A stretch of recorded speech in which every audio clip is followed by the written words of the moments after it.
Hi everyone, welcome to Fox Business. Today we're going to be discussing Fanta. Now this brand has been around since 1941 when it was founded in Germany. Apparently the brand is really trying to revamp their image. So for starters, Fanta is a global brand of fruit-flavored carbonated beverages.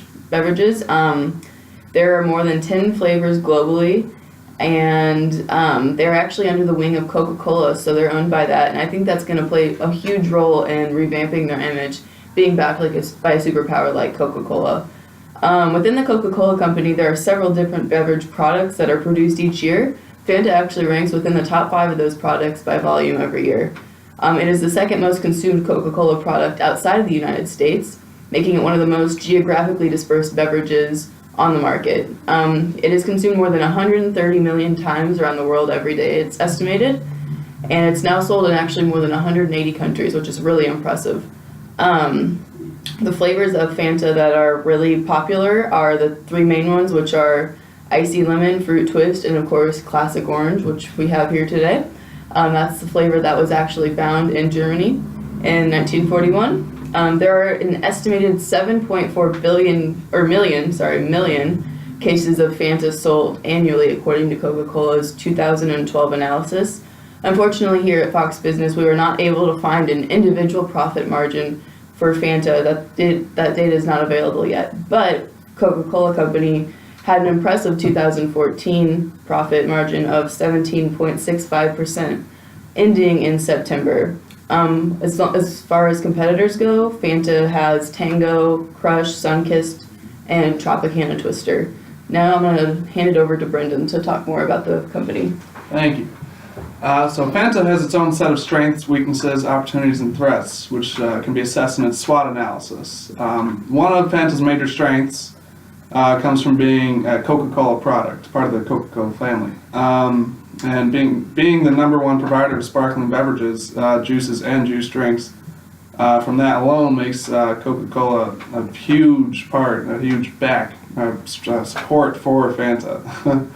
Another major strength Fanta has, it's an internal marketing strategic decision-making process, which has helped create advertising campaigns such as Play Fanta, where in their commercials they play good music, shows, animated characters, and it really shows a fun environment.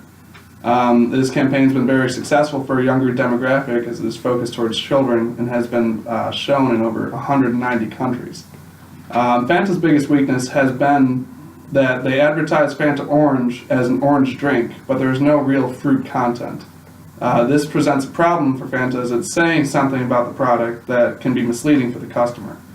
For opportunities, Fanta has few. What it does have, though, is a bigger budget than other companies, as it is backed by the number one beverage company in the world.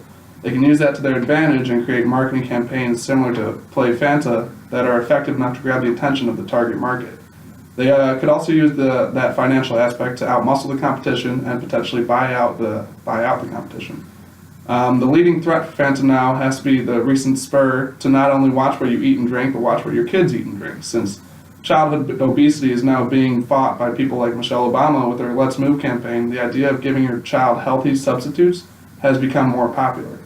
It's a changing global mindset of eating and drinking right that's really hurting Fanta.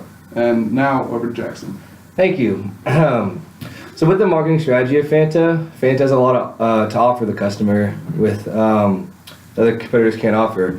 First thing is it's a Coca-Cola product, as they both mentioned, so they have a lot of brand loyalty there. That's huge for Fanta because they have all the other products that Coke has to help spread around the world with them. It also helps that Coke is the world's most valuable brand, so it again helps with Fanta. And Fanta also likes focusing on being upbeat and youthful, and they like selling to the younger crowd so that they can get a more vibrant group of people in there. And one thing that Fanta does well with making sure that the products they're selling are sold during the right time of the year, because obviously drinks can be seasonal, and they want to make sure they're doing that correctly. And they also make sure that they don't hit the maturity or decline of the product life cycle. And for beverages, it's harder for that to happen, but Fanta does a good job of making sure it doesn't. And with pricing in the soft drink business, the price is pretty much set by the market. And a can or bottle of anything costs roughly the same, especially compared to direct competitors, as with competition-based pricing.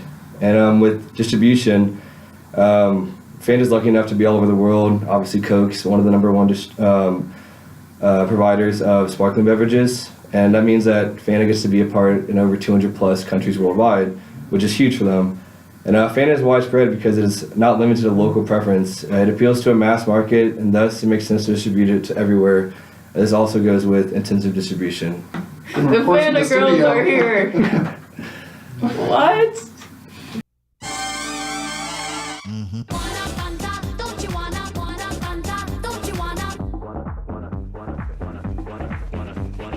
Ooh, this room is really hot. Ice cold Fanta, make it stop. Don't you wanna?